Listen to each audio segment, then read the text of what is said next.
Assalamualaikum warahmatullahi wabarakatuh. Kami dari kelompok 9 akan menjelaskan metode komunikasi lintas budaya. Komunikasi lintas budaya adalah proses di mana dialihkan ide atau gagasan suatu budaya yang satu kepada budaya yang lainnya dan sebaliknya. Dan hal ini bisa antar dua kebudayaan yang terkait ataupun lebih. Tujuannya untuk saling mempengaruhi satu sama lainnya, baik itu untuk sebuah kebaikan kebudayaan maupun untuk menghancurkan suatu kebudayaan, atau bisa jadi tahap awal dari proses akulturasi atau penggabungan dua kebudayaan atau lebih yang menghasilkan kebudayaan baru. Komunikasi bisnis antar budaya. Komunikasi bisnis antar budaya sangat membantu dalam membangun kecerdasan budaya melalui pembinaan dan pelatihan dalam komunikasi antar budaya, negosiasi, multikultural, resolusi konflik, layanan pelanggan, bisnis, dan komunikasi organisasi. Pemahaman antara budaya tidak hanya untuk ekspatriat yang masuk. Pemahaman antar budaya dimulai dengan orang-orang yang bertanggung jawab untuk proyek dan mencapai orang-orang di dalam menyampaikan layanan atau konten. Kemampuan untuk berkomunikasi, bernegosiasi, dan bekerja secara efektif dengan orang-orang dari budaya lain sangat penting untuk bisnis internasional. Masalah dalam komunikasi lintas budaya biasanya datang dari masalah dalam transmisi pesan. Dalam komunikasi antar orang-orang dari budaya yang sama, orang menerima pesan menafsirkannya berdasarkan pada nilai-nilai, keyakinan, dan harapan untuk perilaku yang mirip dengan orang-orang yang mengirim pesan.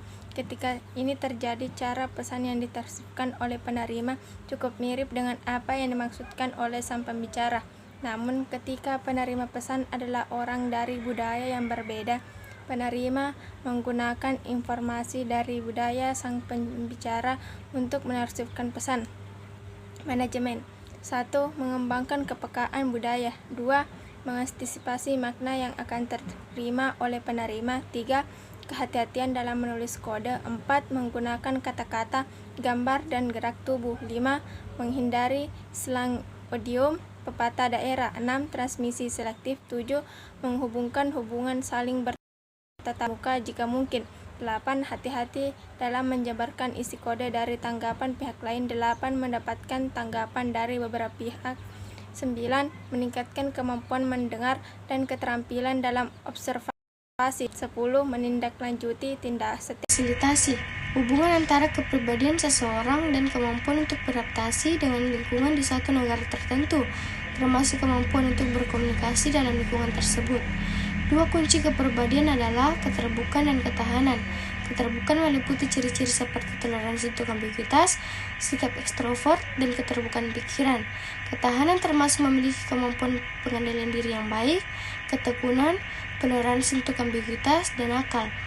Faktor-faktor tersebut yang dikombinasikan dengan kebudayaan seseorang dan identitas racial serta tingkat kesiapan terhadap perubahan akan menghasilkan pribadi yang memiliki potensi untuk dapat beradaptasi. Teori-teori rekayasa sosial yang efektif, konvergensi budaya. Dalam sistem sosial yang relatif tertutup, di mana komunikasi antara anggota tidak dibatasi, sistem secara keseluruhan akan cenderung berkumpul dari waktu ke waktu menuju negara yang memiliki keseragaman budaya yang lebih besar. Sistem akan cenderung menyimpang ke arah keragaman ketika komunikasi dibatasi. Selanjutnya, teori akomodasi komunikasi. Teori ini berfokus pada strategi linguistik untuk mengurangi atau menambah jarak komunikatif. Selanjutnya, adaptasi lintas budaya. Teori ini dirancang untuk menjelaskan bagaimana komunikator beradaptasi satu sama lain di pertemuan terkait tujuan-tujuan, di mana faktor-faktor budaya perlu dimasukkan.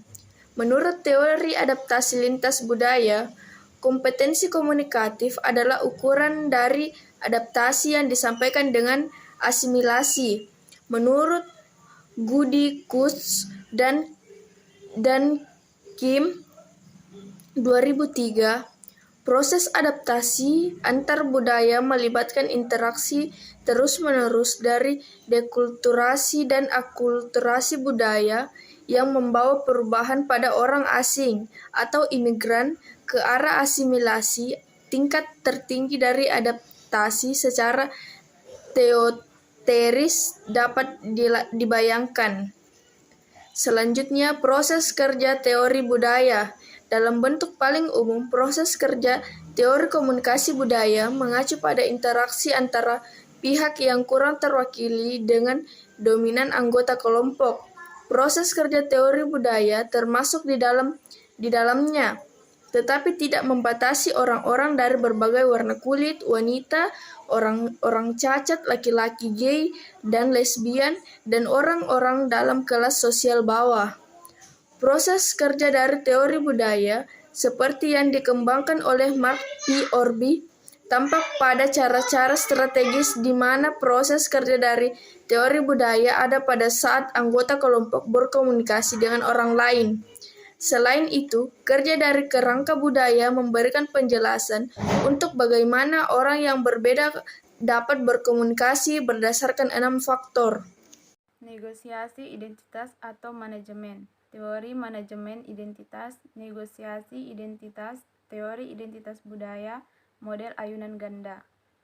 Jaringan komunikasi, jaringan dan kompetensi komunikasi grup luar, jaringan interkultural / jaringan interkultural, jaringan dan akulturasi. Alkulturasi dan penyesuaian, alkulturasi komunikasi. Teori ini mencoba untuk menggambarkan di mana adaptasi antara budaya sebagai upaya kolaboratif orang asing dan penerimaan lingkungan terlibat dalam upaya bersama. Kegelisahan atau ketidakpastian. Ketika orang asing berkomunikasi dengan orang lokal, mereka mengalami ketidakpastian dan kecemasan. Orang asing perlu untuk mengelola ketidakpastian serta kecemasan mereka dalam rangka untuk dapat secara efektif berkomunikasi dengan orang lokal dan kemudian mencoba untuk mengembangkan prediksi-prediksi akurat dan penjelasan-penjelasan untuk perilaku orang-orang lokal. Bagian selanjutnya yaitu asimilasi, penyimpangan, dan kondisi keterasingan. Asimilasi dan adaptasi adalah hasil yang tidak permanen dari proses adopsi. Sebaliknya, mereka adalah hasil sementara dari proses komunikasi antara orang lokal dan imigran. Keterasingan atau asimilasi dalam kelompok atau individu adalah hasil dari hubungan antara perilaku menyimpang dan lalai dalam komunikasi. Lanjut untuk masalah yang kadang menjadi penghambat. Yang pertama, komunikasi lintas budaya kompeten ketika ia menyelesaikan tujuan dengan cara yang sesuai dengan konteks dan hubungan. Komunikasi lintas budaya menjadi kebutuhan untuk menjembatani dikotomi antara kesesuaian dan efektivitas yang tepat pada sarana komunikasi lintas budaya dan mengarah ke 15% penurunan miskomunikasi. Dan kedua, kesesuaian, itu menghargai aturan-aturan, norma-norma, dan harapan dari hubungan tidak dilanggar secara signifikan. Dan yang ketiga, efektivitas, menghargai tujuan atau imbalan dalam artian relatif terhadap biaya dan alternatif yang dicapai. Yang termasuk dalam komunikasi nonverbal, yang pertama ekspresi wajah dan gerak tubuh, yang kedua pakaian, yang ketiga gerakan, 4 postur tubuh, dan yang kelima kontak mata. Bila tindakan ini dipasang dengan komunikasi verbal, maka pesan dibuat dan dikirim. Bentuk komunikasi nonverbal adalah perilaku kinesik. Perilaku kinesik adalah komunikasi melalui gerak tubuh, misalnya postur, gerak tubuh, ekspresi wajah, dan kontak mata. Makna dari perilaku tersebut bervariasi antara negara dan mempengaruhi komunikasi lintas budaya. Bentuk komunikasi nonverbal secara kinesik adalah kontak mata dan menggunakan mata untuk menyampaikan pesan. Secara keseluruhan, komunikasi nonverbal memberikan petunjuk untuk apa yang dikatakan secara verbal dengan penggambaran fisik. Penerapan.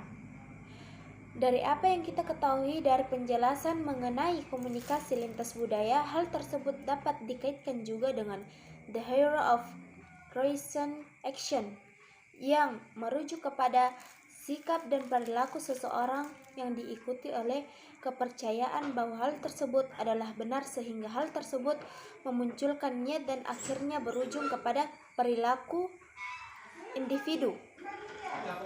Contoh penerapan dari komunikasi lintas budaya di Indonesia yang juga berkaitan dengan the hero of recent action adalah sebagian besar masyarakat Indonesia meyakini bahwa membungkukkan badan saat berjalan melintasi orang yang lebih tua adalah suatu yang sopan dan karena budaya serta adat tersebut diyakini benar dan menimbulkan perilaku.